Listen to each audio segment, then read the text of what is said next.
¿Conocen la historia de Pedro y el lobo? Pues parece que los de aquí juegan a Pedro y el lobo. Nadie salió. No va a ser que un día el lobo venga. Por eso hay que estar muy en tu corazón eso. Sea simulacro o no, por las dudas, actúa. Actúa. Que después te llamen de exagerado, será otra cosa. Pero, ¿verdad? Por eso todo ese sistema que hay en México, que funciona muy bien. De hecho, el oficial me acaba de avisar que cuando es un simulacro, el tono es otro. Justamente para no asustar a las personas. La verdad, reconozco mi ignorancia, yo no sabía. Yo pensaba que el mismo tono. Pero no, me dijo el oficial que cambiaron el tono para que el simulacro no fuera tan tétrico, tan asustador. Pero debería habernos avisado primero. Yo no sabía, no sé si tú sabías, pero bueno, no sabía. Exacto. Entonces, por eso, porque aquí en ese poste, del otro lado de la calle, hay una bocina de esas. Y la doctora Silvia y su esposo Javier nos comentaron que sí sonó, pero muy tenue, exactamente por eso, porque era un simulacro. Pero no, yo creo que aunque nos apavoremos, tienen que regresar el otro tono para que todos despertemos. Pero salimos bien y entramos bien. Ahora, con los ánimos ya más tranquilos, vamos a entrar a la palabra. ¿Les parece bien? Bueno, para aquellos que pensaban que no había predicación hoy, pues agárrate porque viene. El peligro del exceso de confianza, exactamente lo que vimos hoy. Tercera y última parte. Si tú pensabas que la parte 1 y 2 eran muy duras, pues abrocha el cinturón, por favor.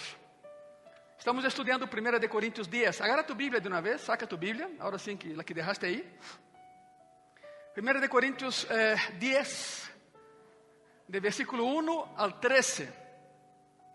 Y el versículo 13, que veremos hoy a profundidad, es la clave para entender todo el pasaje. Y la palabra clave, escuche bien eso, en el versículo 13 es la palabra tentación. Todavía no vamos a proyectar el versículo, pero quiero que ponga mucha atención aquí. Te va a sorprender descubrir que tentación no es lo que te enseñaron, lo que tú te imaginas. Pero tenemos que meternos al idioma, a su origen. Hay tres reglas para interpretar la Biblia. Contexto, y el otro ¿cuál es? Contexto. Porque un texto sin contexto es pretexto. Siempre tem que haver um contexto por detrás de todo esto. ¿Se acuerdan un pasaje donde decía, y Pablo decía a la iglesia en Corinto, no permito que las mujeres enseñen aquí? Y a partir de ahí se desató una ola donde las mujeres no pueden predicar ni ser pastoras, porque Pablo dijo, no, es contexto, eso es contextual. Pablo señalaba un grupo de mujeres en la iglesia de Corinto que eran cualquier cosa menos cristianas. Y cada vez que Pablo predicaba, ella llegaba a sus casas y decían a sus maridos que Pablo se había equivocado, que Dios no existía. Bueno, entonces Pablo menciona a ese grupo específico, de una ciudad específica, de un país específico y de una era específica. No permito que esas mujeres enseñen aquí. No es para todas las mujeres en todos los tiempos, no. Gracias a Dios hoy tenemos pastoras, hoy tenemos a mujeres en posiciones de liderazgo a nivel político, a nivel mundial. Gracias a Dios, ¿verdad? Pero hay personas que toman eso y sacan de contexto. No es posible que Pablo dijera eso y a continuación nombrara a Febe como apóstola, porque no es pastora, era apóstola. Y otras mujeres también.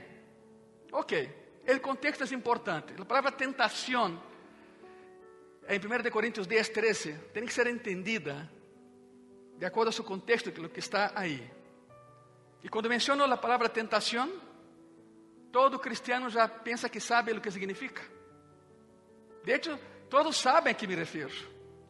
Pero la palabra griega original que está ahí, no tiene una connotación de algo bueno y tampoco de algo malo. La palabra que está ahí es peirasmos. Pon atención. Y lo van a ver cuando proyectemos. Ahorita no se va a proyectar, pero cuando proyectemos 1 Corintios 10, 13, la palabra tentación que está ahí es la palabra peirasmos. Y peirasmos significa prueba. Prueba. Pastor, es que no estoy captando. Vas a captar en un momento más. Vamos a entender juntos. La palabra prueba. Mateo 4.1 dice así. Ahora sí, vamos a empezar. Mateo 4.1, para que tengan el panorama completo. Mateo 4, versículo 1, la palabra dice así. Entonces Jesús fue llevado por el Espíritu al desierto para hacer ¿qué? Ahí va. Por el diablo. Y cuando lees ese pasaje, cuando lees eso, no parece lógico. No parece lógico. El Espíritu Santo guiando a Jesucristo directamente a algo malo, a la tentación. No, el Espíritu Santo te guía lejos del problema, lejos del ataque. Y uno le dice, ¿a poco el Espíritu Santo llevó a Cristo a la boca del lobo? Es lo que da a entender, si no tenemos el contexto suficiente. Lo guió. Lo que pasó ahí es que el Espíritu Santo guió a Jesús al desierto para ser probado, para manifestar la justicia de Dios en él, para manifestar el hecho de que él no fallaría, de que él no pecaría. ¿Y sabe qué? La historia está ahí y el hecho sucedió para que tú y yo pudiésemos aprender que tentación todavía no es pecado. No puedes llegar al pecado. Todos somos tentados todos los días. No hay persona en el mundo que fue más tentado que Jesucristo. Y sin embargo, no pecó. Sucedió para que pudiésemos aprender que todo lo podemos en el Cristo que nos fortalece. Está en Filipenses. Por eso fue llevado al desierto para ser probado, para que pudiésemos ver la prueba. Hebreus 11, 17 dice así. Por la fe, Abraham, cuando fue probado, ofreceu a Isaac. E ele que havia recebido as promessas ofrecia su unigênito. É a mesma palavra para tentação. Se sacamos o contexto, não vai funcionar. Abraão não foi tentado, Abraão foi provado. Cristo não foi tentado, foi provado. Vamos explicar um adelantito mais qual é a diferença entre prova e tentação. Que quede bem claro. Não podemos confundir-nos nisso, por favor. Deus provou sua fé a pedir-lhe que entregara a su hijo Isaac, a fé de Abraham.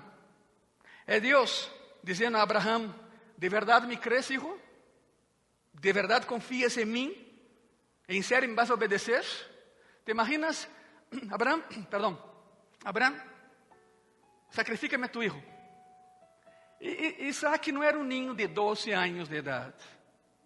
Eu sempre he dicho isso aqui. Porque vemos expositores bíblicos e ensinamos a nossos ninhos que nessa ocasião Isaac tinha 12 anos. Isaac era um muchacho de 22 anos de idade, era forte. Por isso cargou a lenha para seu próprio sacrifício.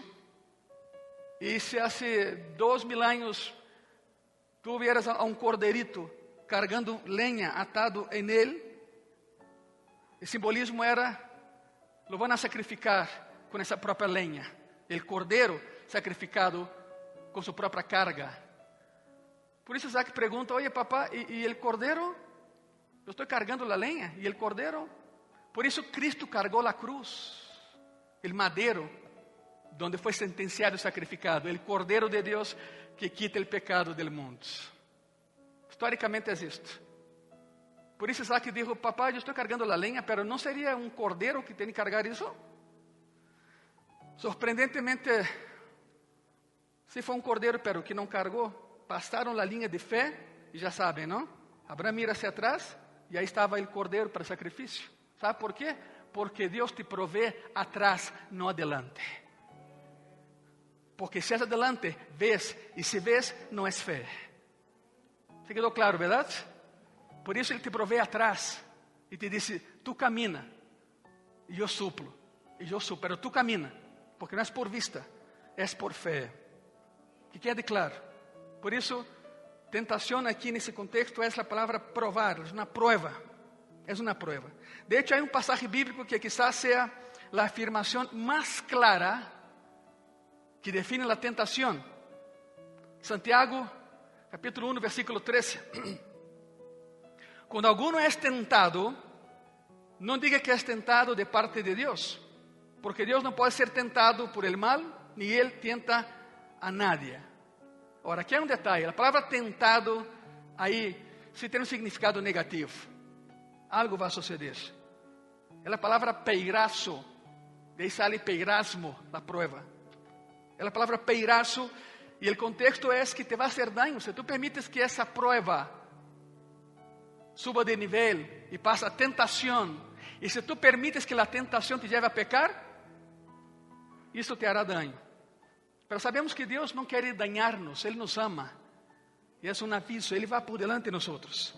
Miren eso, Dios no solicita que los hombres cometan maldad, sino que cada uno es tentado y seducido por su propia concupiscencia. Lo que es tentación para uno no es para otro. Eso es contextual. Concupiscencia es preparar tu carne para pecar. Isso é concupiscência. É ver o que não deves ver, escuchar o que não deves escuchar, pero preparas todo para hacerlo. Isso é concupiscência. Significa que, se não permites que Deus te enseñe, escute bem isso, se não permites que Deus te enseñe a superar as pruebas, vas a pecar quando vengan as tentações. Uma prova não é uma tentação, há que aclarar isso. Quando ves a palavra tentação na Bíblia, reconozca isto, que é uma palavra neutral. Poderia ser traduzida como provar, evaluar ou sim, tentar. Todo vai depender do grado de comunhão que tengas com Cristo. É isto. Quizá não te afecte, pero para outra pessoa sí vai afectar. Todo vai depender do grado de comunhão que tengas ou não com o Senhor Jesucristo. Agora regressemos a 1 Coríntios 10. E vamos a ver como isso nos ajuda a entender o versículo 13. Há algo muito confuso aí. Os coríntios, a história, não? Os coríntios estavam desfrutando de sua liberdade em Cristo, como cristianos que eram. Haviam sido liberados de los rituales hebreus, del cerimonial sacerdotal. Haviam sido liberados de las costumbres paganas.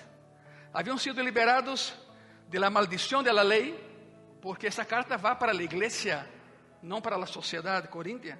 Haviam sido liberados de la muerte eterna, por assim decirlo, del dominio del pecado, e tinham uma liberdade que nunca haviam desfrutado antes. Pablo nombra isso a liberdade gloriosa de los hijos de Deus. Miren, quantos livres há nesse lugar? Pero aún a liberdade que temos em Cristo tem límites para protegernos.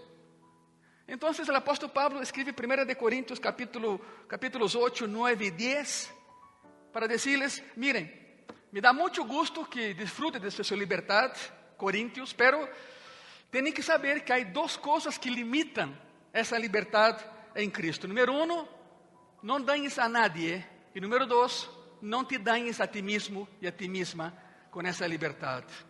Esse é o límite. E Pablo usa o exemplo de lo que passou com Israel no deserto para ensinar a los coríntios a não abusar de la liberdade que Deus les ha dado. Uma história vai encadenada a la outra.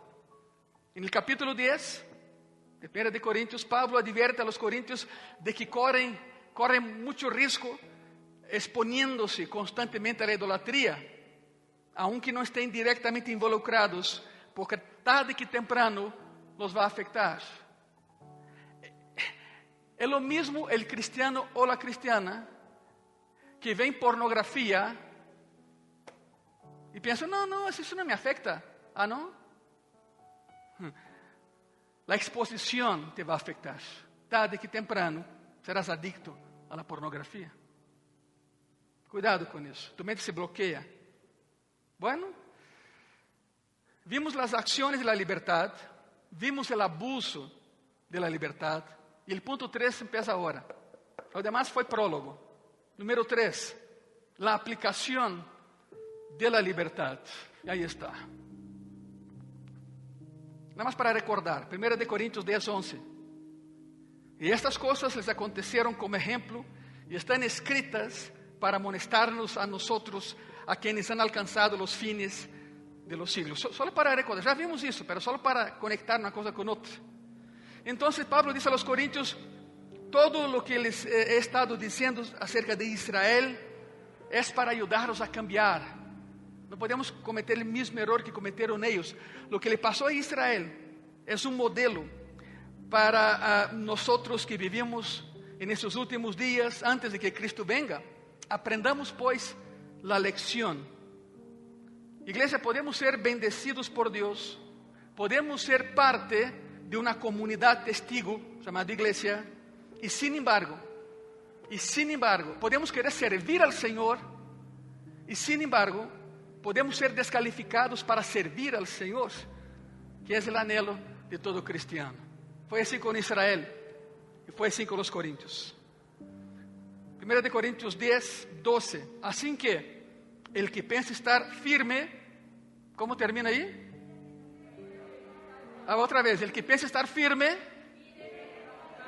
tú no eres Superman, tú no eres una supermujer, eres un cristiano, una cristiana, un hijo de Dios, sujeta a tentaciones y a pasiones como Elías, dice la palabra.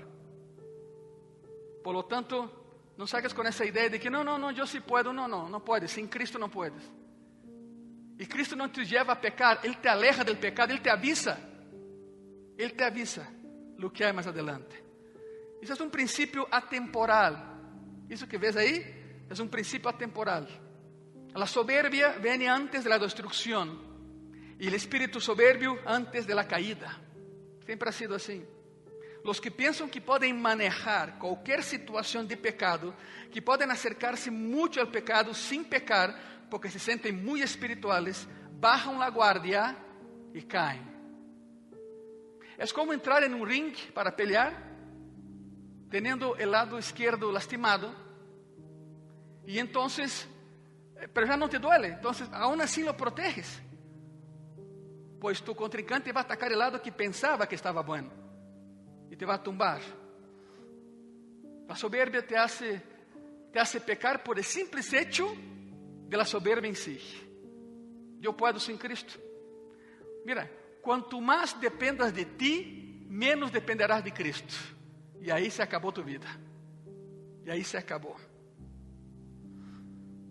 Te daré un ejemplo muy, pero muy, muy claro de cómo las personas se equivocan. Un ejemplo real, claro. Se equivocan y pierden batallas y guerras.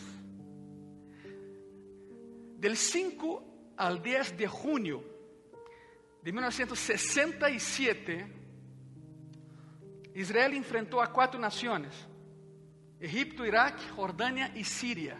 La famosa guerra de los 6 días. La guerra duró 6 días. 4 contra 1. Para aquellos que piensan que Jehová no ama a Israel. 4 contra 1. Y la guerra duró 6 días. Los 4 países habían conquistado lo que se conoce hoy como los Altos de Golán. Tengo una foto. A ver, cabina, manda la foto. Ahí está una montaña, los Altos de Golán. Es una meseta inmensa. Los árabes subieron ahí, montaron un campamento ahí arriba y desde ahí cañoneaban los que están ahí abajo. ¿Ves ahí abajo? Destrozaron todo eso. Israel sabía que la única manera de ganar esa guerra era subiendo ahí. Y de hecho ahí está un tanque de Israel, mira la bandera. Era subiendo ahí. Pero era imposible porque los tanques no podían subir eso. ¿Y qué hace un tanque ahí entonces arriba? Los tanques no podían subir. Entonces, General Moshe Dayan, gran Moshe Dayan, dijo: Jehová nos dará la solución. Oremos a Jehová. Después que oró él, porque nada más que orar con él, esa es la historia, él llega a su equipo de ingenieros y dice: en una noche cavemos un túnel en el corazón de la montaña, coloquemos una grúa y subamos los tanques uno a uno, sin hacer ruido. Es claro que un capitán dijo: general, es imposible. Y Moshe Dayan lo cachetea, porque esa es la historia, y dice: no dudes del poder de Jehová. Él ha dicho que lo haremos y lo haremos. Al día siguiente, cuando los árabes se dieron cuenta, estaban cercados por tanques de Israel en la cumbre de la montaña. ¿No que no? Y la guerra terminó ahí. ¿Por qué los árabes no guardaron toda la montaña? Porque se confiaron, en el exceso de confianza. Dijeron: nadie va a subir aquí. Nadie. Nunca digas nunca. Nunca digas nadie. Porque con Jehová lo imposible se hace posible. Entiendan eso. Por eso los árabes protegieron una parte, descuidaron la otra, y justamente donde había un descuido, subió Israel. Los árabes se sentían tan seguros allá arriba que no guardaron la parte oeste de la montaña y perdieron la guerra en solo 6 días. Nunca más regresaron a los altos de Golán. ¿Cuál es la enseñanza aquí, pastor? Bueno, podemos servir al Señor, así como Israel, ser llamados a ser una comunidad testigo, como la iglesia en Corinto. Pero si empezamos a depender solo de nosotros, de nuestro conocimiento, de nuestra inteligencia, ahí es cuando somos más vulnerables, porque dejamos de depender de Dios. Y ahí se acabó. Se acabó. Es en ese punto en que los corintios empiezan a entender la gravedad de su comportamiento. Y surge la pregunta, mira la pregunta. Entonces, ¿qué va a pasar cuando seamos tentados? ¿Qué va a pasar? ¿Qué va a pasar cuando la tentación llegue a nuestras vidas? Y Pablo les da una palabra de consuelo para ellos y para nosotros también. 1 Corintios 10:13. No os ha sobrevenido ninguna tentación que no sea ¿qué? ¿Están aquí, verdad? Va de nuevo. No os ha sobrevenido ninguna tentación que no sea humana. Pero fiel es Dios, que no os dejará ser tentados más de lo que podéis resistir, sino que dará también juntamente con la tentación la salida para que podáis soportar. La clave del pasaje es este versículo. Y ahí hay 2 puntos interesantes. Primero, nunca se metan en algo para que Dios te saque de ese algo. Cuidado. No, si yo voy a pecar, al fin y al cabo, Cristo perdona. No. Yo siempre he dicho, si estás en un hoyo, no hay hoyo tan profundo que Cristo no te pueda sacar de él. Nos ha sacado de muchos hoyos, pero no te metas ahí tú solito, confiando en que Él te va a sacar. Y número 2, y aquí lo más importante, escuche eso, Iglesia Gracia y Paz, y personas que nos ven. Si se meten en algo y no salen, ¿de quién es la culpa? Tuya, mía, porque el pasaje dice, porque Dios siempre va a proveer la salida, siempre. Por lo tanto, si veo la salida y no corro allá, es porque quiero quedar donde estoy. En ese caso, en pecados. Cuidado con eso, no culpen a Dios.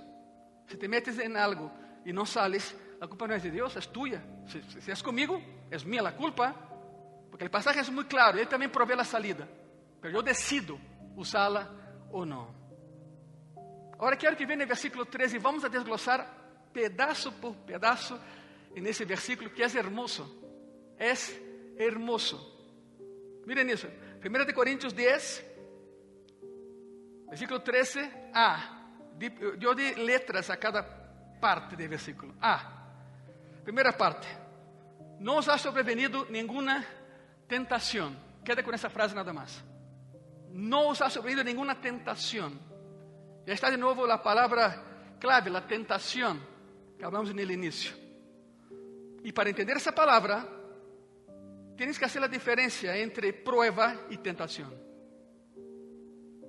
Prueba y tentación. Las circunstancias externas en las que caemos proveen una prueba, pero todavía no es una tentación. Santiago capítulo 1 versículo 2. Hermanos míos, tened por sumo gozo cuando os halléis en diversas pruebas. Eso es externo a ti. Es externo. Eso es una prueba. Y Dios permite esas pruebas. Pero escúcheme por favor.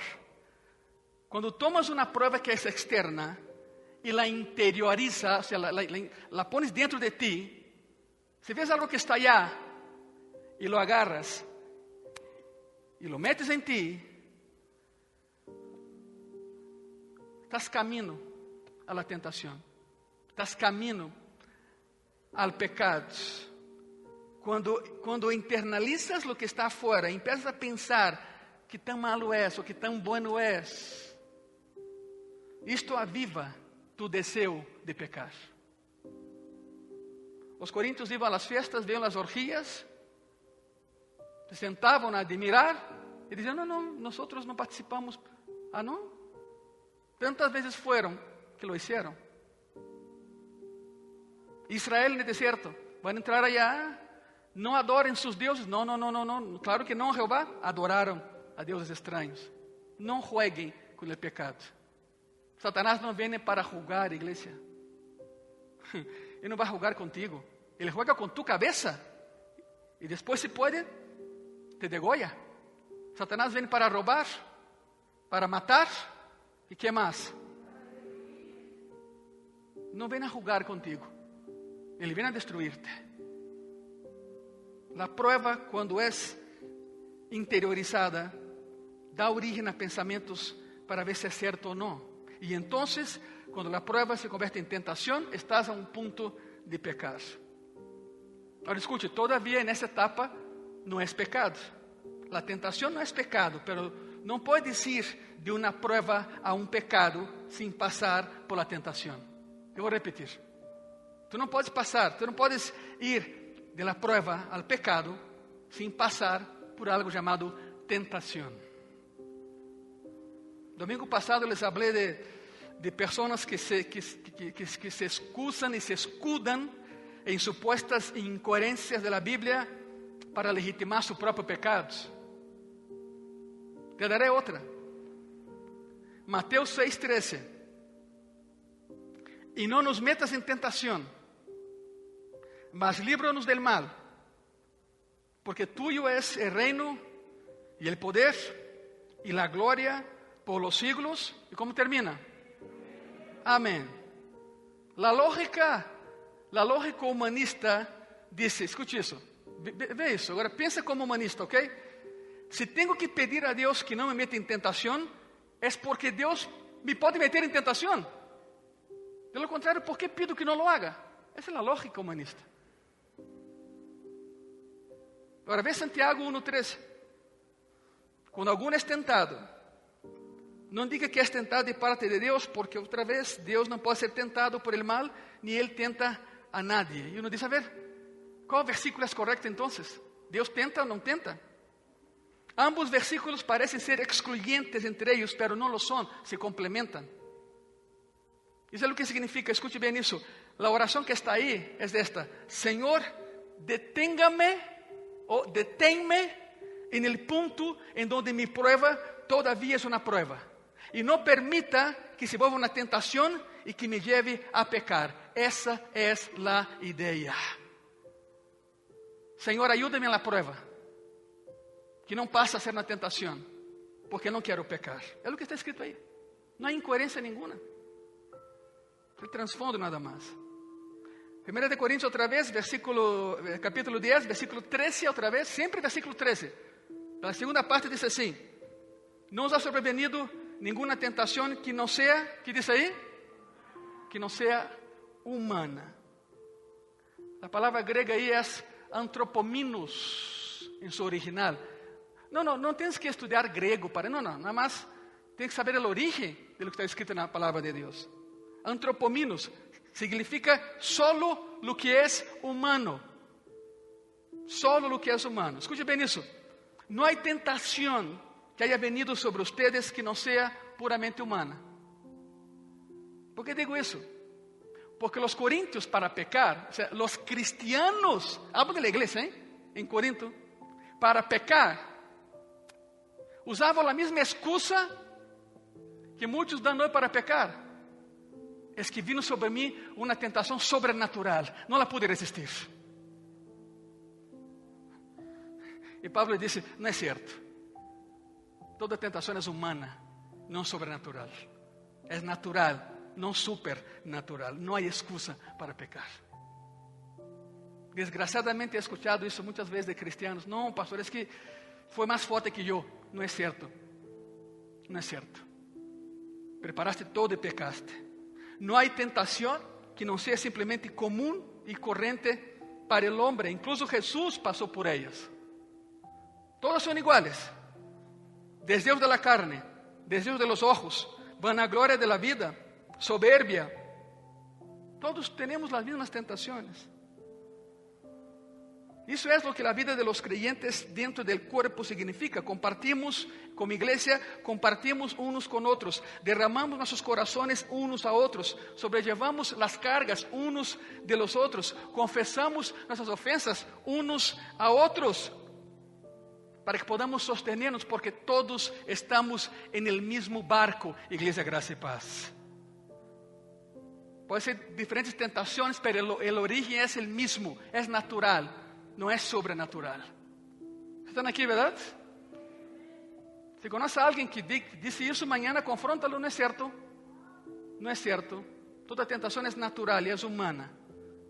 Entonces Pablo le dice a los corintios, nunca van a enfrentar nada sobrehumano. Entonces no digan, bueno, pequé porque no lo pude evitar. No digan eso. Y si esta es una tentación humana y ustedes tienen un recurso divino, pues enfréntenla. Porque Cristo te ha dado las herramientas espirituales para vencer cualquier tentación humana. No puedes impedir que los pájaros vuelen sobre tu cabeza, pero puedes impedir a que haga un nido en tu cabeza. Siempre es manera, siempre es tiempo de actuar. 1 de Juan 4:4 dice así: hijitos, vosotros sois de Dios y los habéis vencido, o sea, el mundo, porque mayor es el que está en vosotros que aquel que está donde, iglesia. ¿Por qué no das un aplauso a Cristo, aquel que nos ayuda a poder caminar en santidad? Solo Él, solo Él, solo Él.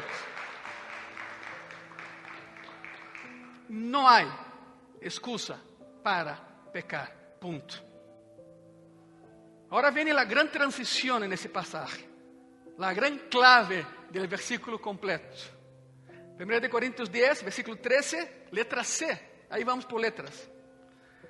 No os ha sobrevenido ninguna tentación que no sea humana, pero fiel es ¿quién? Pero fiel es Dios. Fiel es Dios. Significa que Dios siempre cumple con su promesa. Él te dice, te voy a cuidar. Pues deja que Él te cuide, deja que Él te proteja. Y para que quede claro eso, que quede más claro todavía eso, Deuteronomio 7:9 dice así: conoce pues que Jehová, tu Dios, es Dios, Dios fiel, que guarda el pacto y la misericordia a los que le aman y guardan sus mandamientos hasta 1000 generaciones. Es algo curiosísimo. Por lo mismo que Jehová habló con Moisés en el Monte Horeb en Sinaí. Yo visito el pecado y la concupiscencia hasta tercera y cuarta generación. Pero yo bendeciré 1000 generaciones. La plática es esta. ¿Por qué visita? Porque cuando alguien, ya hablamos sobre eso, cuando alguien tiene un comportamiento pecaminoso, eso contamina a los hijos, y los hijos contaminan a los nietos, y así vamos, aprendemos situaciones. Es un comportamiento aprendido. El pecado no es generacional. Yo decido no pecar y se acabó. Pero un comportamiento aprendido y asimilado pasa a la siguiente generación. Eso causa un caos. El pecado causa un caos. Pero la palabra dice que a partir de ti, Dios bendecirá hasta tu 1000ª generación. ¿Cuántos saben que es cierto eso? Porque tú un día decidiste ser cristiano. No importa lo que hicieron sus ancestros. No importa lo que hicieron los mayas en su cultura, mexicas, toltecas y todo lo demás, tlaxcaltecas y todos los demás. La cultura es maravillosa. México tiene una cultura única en este planeta. Ningún país tiene lo que ese país tiene. ¿Están aquí, verdad? Y no tienes que esperar que venga un extranjero y te diga eso. Tú lo sabes muy bien. La cultura no es buena, no es mala. Malo son los hombres en la cultura. Por lo tanto, deje de pensar lo que pasó hace 1500, 2000 años. No, deja eso. Sacrificios humanos y todo lo demás, deja eso atrás. Deja eso atrás. Simplemente, el día en que tú te entregaste a Cristo, la promesa fue, por ti bendeciré hasta tu 1000ª generación. Es lo que está en la Biblia. No es Primera de Ángelo 3:14, es Biblia, lean. Ahí está la promesa. Él cumple con sus promesas. Lamentaciones capítulo 3, versículo 21 y 23 al 23. Esto recapacitaré en mi corazón, por lo tanto esperaré. Por la misericordia de Jehová no hemos sido consumidos, porque nunca decayeron sus misericordias. Nuevas son cada mañana. Grande es tu fidelidad. ¿Cuántos saben que es cierto eso? Enorme es nuestro Señor. 1 Corintios 10, 13, igual. Letra D. Estamos desglosando lo que está ahí. No os ha sobrevenido ninguna tentación que no sea humana, ya vimos eso, pero fiel es Dios, que no os dejará ser tentados más de lo que podéis, ¿qué? Resistir. Él sabe hasta dónde aguantas. La prueba, Él sabe hasta dónde serás probado. ¿Y saben algo? 1 Corintios 10, 13 es la respuesta a la oración de Mateo 6, 13. ¿Se da cuenta de eso? Ese pasaje de Corintios es la respuesta a Mateo 6, 13. No nos metas en tentación. Jamás nos dejes enfrentar problemas, Señor, que puedan convertirse en tentaciones que no podamos manejar. Es la respuesta. Y aquí Pablo dice, no se preocupen, Él nunca lo hará. Él nunca permitirá que tu prueba se convierta en tentación para pecar. Uno decide convertir prueba en tentación y pecar. Pero Dios no aprueba eso. Dios nos va a ayudar para que no lleguemos a ese nivel. Todos son probados, todos seremos tentados, pero hay personas que deciden llevar al siguiente nivel la tentación y peca. Pero el Señor nos cuida. Él nunca te pone en situaciones donde no puedas salir. Y si no sales de la situación, perdón, pero la culpa es tuya. Si soy yo, la culpa es mía. Porque con la prueba y tentación está la salida. Y veremos la salida, no se preocupe. Pastor, ¿cuál es la salida? Lo van a ver. Quizás te sorprenda lo que dice este versículo. ¿Están aquí todavía conmigo? 1 Corintios 10, 13, letra E. Letra E, todo el versículo. No os ha sobrevenido ninguna tentación que no sea humana, pero fiel es ¿quién? No. Pero fiel es, claro, que no os dejará ser tentados más de lo que poder resistir. Y ahí viene, mira, está subrayado. Sino que dará también, juntamente con la tentación, la salida. ¿La qué? Ojo, no dice una salida, porque solo hay una salida. Lee bien eso. Te dará una salida. Si ahí estuviera una salida, significa que hay varias salidas. La salida. No hay salidas diferentes para tentaciones diferentes. No la hay. Hay una sola salida para cualquier tentación. Es un artículo definido. Siempre es la misma manera de salir. La pregunta es, pastor, ¿cuál es la salida? La salida es la entrada. A ver, la salida es la entrada. Tienes que pasar por eso. 1 Corintios 10, y ahí vamos a profundizar en eso. 1 Corintios 10, versículo 13, letra F. En la última parte del versículo. No os ha sobrevenido ninguna tentación, ya saben, que no sea humana, pero fiel es Dios, que no os dejará ser tentados más de lo que poder resistir, sino que dará juntamente con la tentación la salida para que podéis, ¿cómo termina? ¿Para que podéis qué? La palabra en griego es upomoné. Eupomoné significa atravesar por debajo. Soportar. Soportar es que trae algo sobre de ti. Sí. Y la palabra que está exactamente esa. Tienes que atravesar, soportando lo que hay sobre de ti. Es la única manera de permanecer debajo de la tentación, para que Dios lleve a cabo su obra y te fortalezca. Pastor, no entiendo nada. Ok, la tentación es un túnel. Ponga mucha atención. La tentación es un túnel. Tiene una entrada y una salida. A veces no puedes evitar entrar ahí. La manera de vencer la tentación es cruzar ese túnel, pero salir del otro lado. Tienes que atravesar.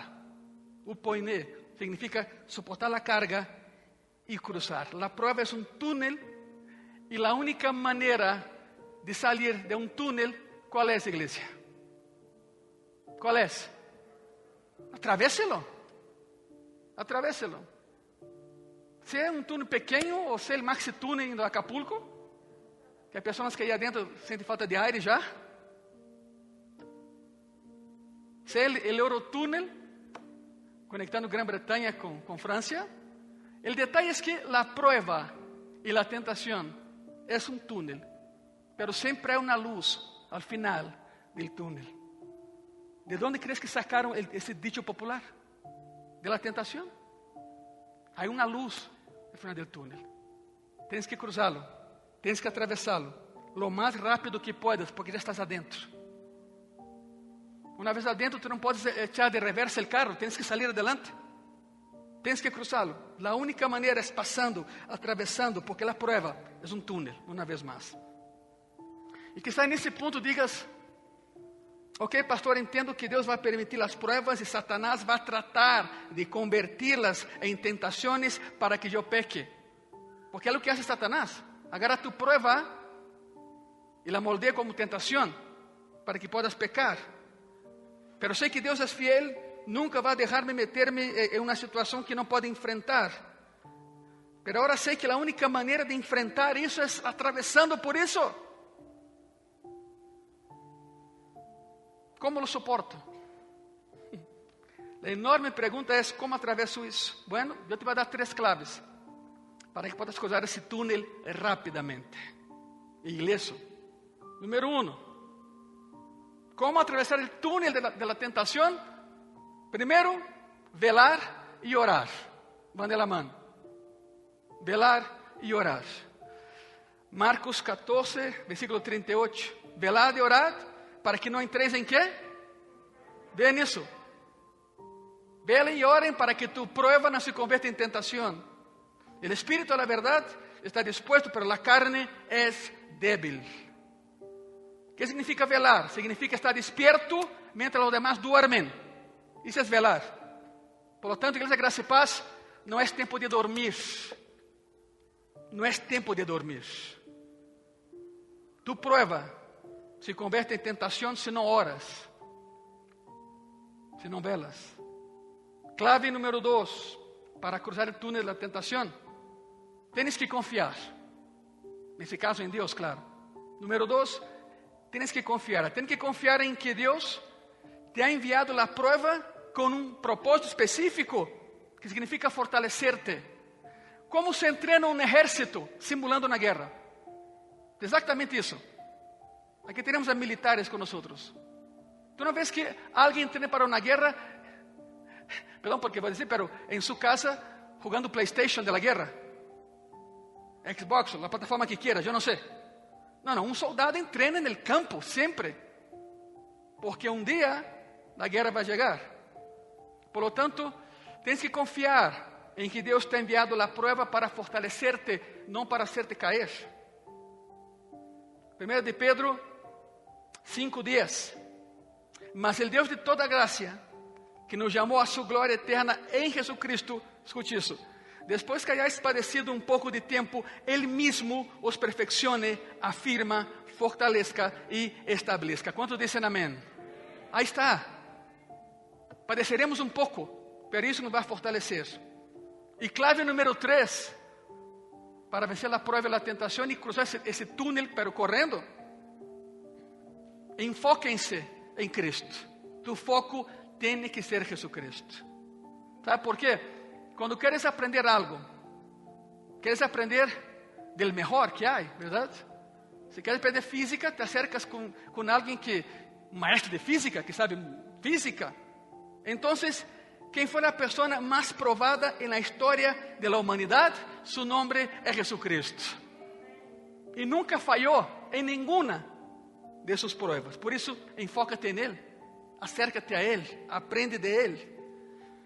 Hebreos 12, versículos 3 y 4. Considerad a aquel, y habla de Cristo, a aquel que sufrió tal contradicción de pecadores contra sí mismo, para que vuestro ánimo no se canse hasta desmayar. Porque aún no habéis resistido hasta la sangre combatiendo contra el pecado. Hay personas que dicen, ya no puedo. No se puede. Nadie ha sufrido más que Jesucristo. Nadie ha sido más probado que Jesucristo. Nadie ha vencido más que Jesucristo. Ele sempre vence. Ele sempre gana. Quando se cansem de tantas pruebas, miren la cruz, miren a Cristo. Ya no puedo, no se puede. Todavía no has llegado hasta la sangre. El único que llegó hasta la sangre fue Cristo. Sangre derramada por ti y por mí hace 2000 años en una cruz fuera de Jerusalén. Él venció y nosotros con Él. Para resumir todo el asunto, van a tener pruebas, sí, tendremos pruebas, pero no dejen que se vuelvan tentaciones. No permitan eso. Y para eso tienes que soportar. Y para soportar tienes que orar y confiar en los propósitos de Dios. ¿Y cómo se confía en Dios? Enfócate en Dios. Llena tu mente, tu corazón de Jesucristo. Para terminar isso, les contaré uma história. Tipicamente minhas histórias, não? Querem uma história, sim ou não? Já sabem como termina isso, verdade? Aunque não queiras, te la voy a contar. O sea, não tem, la reja está aí, mira, cerramos e nadie sale. Hasta que termine a história. Em 1678, já choveu. Em 1678, John Bunyan, predicador inglês, lançou seu livro, El Progresso del Peregrino. Uma obra maestra. Se nunca lo has leído, Igreja Graça e Paz, arrepiéntase amargamente, por favor, e consíguenlo. Um clássico. El Progresso del Peregrino. E o que les vou contar é uma das histórias que está nesse livro. Ponga muita atenção. E essa é a história. Dos personagens, Cristiano e Esperanzado. Esse é seu nome. ¿Okay? Cristiano e Esperanzado van em seu caminho, são amigos, van caminhando contentos a la ciudad celestial por la carretera del rey. Vê os términos que usou. É isso. E se desvían y se acuestan en un campo para descansar. Entonces está Cristiano y Esperanzado rumbo a la ciudad celestial por la carretera del rey. Y se cansan, entonces se desvían un tantito para acostarse en un campo. El único problema es que el campo es privado y le pertenece al gigante de la desesperanza, que vive en el castillo de la duda. Capten todas las palabras. El gigante de la desesperanza sale de su castillo y encuentra a Cristiano y a Esperanzado dormidos en su campo, se enoja muchísimo, los agarra y los mete a su calabozo apestoso. Un calabozo. Y el gigante de la desesperanza que vive en el castillo de la duda, a cada día viene, baja el calabozo y los golpea. Y los golpea. Gran definición para la desesperanza, ¿no? Que te golpea. Estás contento, estás alegre, con esperanza, viene una situación y te golpea. Y te lastima. Y entonces están ahí los dos, sufriendo, están en desesperanza y en duda. Y Cristiano finalmente le dice a esperanzado: qué necio soy. Fíjense, qué necio soy en estar aquí, en ese calabozo apestoso, cuando yo podría estar allá afuera caminando en libertad. Porque no me acordaba, pero en mi bolsillo tengo una llave. Y esa llave abre cualquier puerta del castillo de la duda. Mete la mano en su bolsillo, saca la llave, y en la llave hay una palabra. La palabra es promesa. La llave es promesa. Toma la llave de la promesa, abre la primera puerta, la siguiente y la otra, y va abriendo todas las puertas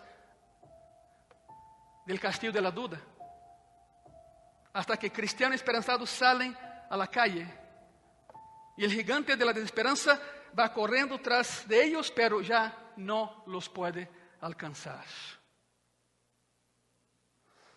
¿Qué está diciendo João Bunyan aquí hace tanto tiempo? Iglesia Gracia y Paz, vas a tener pruebas en la vida. Y si dejas que esas pruebas se conviertan en tentación, vas a terminar en el castillo de la duda, encerrado por el gigante de la desesperanza. Pero ¿sabes lo que te va a sacar de ese castillo de la duda? El conocimiento de que tienes una llave. Y la llave se llama promesa. Y quien te dio la llave es Jesucristo. Tienes las promesas de Cristo en tus manos para salir de cualquier calabozo de la duda, en el castillo de la duda. Saber que Dios tiene un propósito, que Dios es fiel, que Dios te va a sacar, que Dios va a llevar a cabo una obra perfeccionadora en ti, que Dios nunca te dejará solo, que no hay ninguna tentación sobrenatural que te ha sobrevenido y que siempre hay una salida. Y esa salida es pasando por la prueba. Tienes que saberlo. Lo que esas promesas que acabamos de leer hacen es abrir las puertas que te saquen otra vez del castillo de la duda y que te libren del gigante de la desesperanza. Y Cristo te dio la llave. Y otra vez, ¿cuál es la palabra que está escrita en esa llave? Va de nuevo. Te dio la llave. ¿Y qué está escrito en la llave? Pues úsenla. Úsenla. No hay puerta que resista. No hay problema que se levante. Tienes la promesa de Cristo en tus manos. Se ponen de pie, por favor.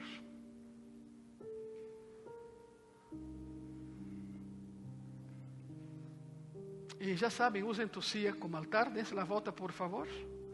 Los que se pueden hincar, los que no se pueden hincar, permanezcan sentados, por favor. Entende todo lo que hablamos hoy. Un día muy atípico, un domingo muy diferente. Pero pasamos la prueba del sismo hoy, del simulacro más bien. Pero un día será real. ¿Qué es lo que haremos? Aprendimos hoy a hacer algo, pues pongamos en práctica lo que aprendimos hoy. Cuando abusamos de nuestra libertad y nuestras pruebas se convierten en tentaciones, ninguna de ellas es más de lo que podamos enfrentar. Pero si fallamos, nadie tiene la culpa, solo nosotros. Que sea un consuelo y a la vez una advertencia a nosotros como cristianos. Señor Jesús, no importa la situación, no importa el calabozo apestoso, no importa, Señor, el tamaño del castillo, no importa la duda y tampoco importa, Señor, que el gigante de la desesperanza se plante frente a nosotros una y otra vez. No importa, siempre y cuando nos acordemos que tenemos la llave en nuestras manos. La llave es la promesa. Y tú cumples, Señor, con cada promesa que nos haya dado, sin fallar ninguna de ellas. Ahí en tu corazón, dile gracias. Por favor, dile gracias. No salgamos de aquí hoy como hijos e hijas mal agradecidos con el Padre. Dile gracias. No hay prueba que sea mayor que tu Dios. No hay tentación que provenga de algo sobrenatural. Por eso, Jesús, gracias por las pruebas. Porque justamente a través de ellas nos perfeccionamos en ti, Señor. Y tú nos vas a ayudar a que la prueba nunca llegue a ser una tentación y que nos lleve a pecar. No queremos ser descalificados para servirte, Señor, como fueron los hebreos y los corintios. Aquí está tu iglesia, gracia y paz. Confiamos en ti, Señor. Gracias. Amén. Amén. Se ponen de pie, por favor. Y una vez que estén de pie, dê un aplauso pero fuerte a aquel que nos libra de toda la maldad. Aquel que nos dio la llave. Tú la tienes, yo también la tengo. Gracias, Señor. Tu promesa es la llave. Gracias.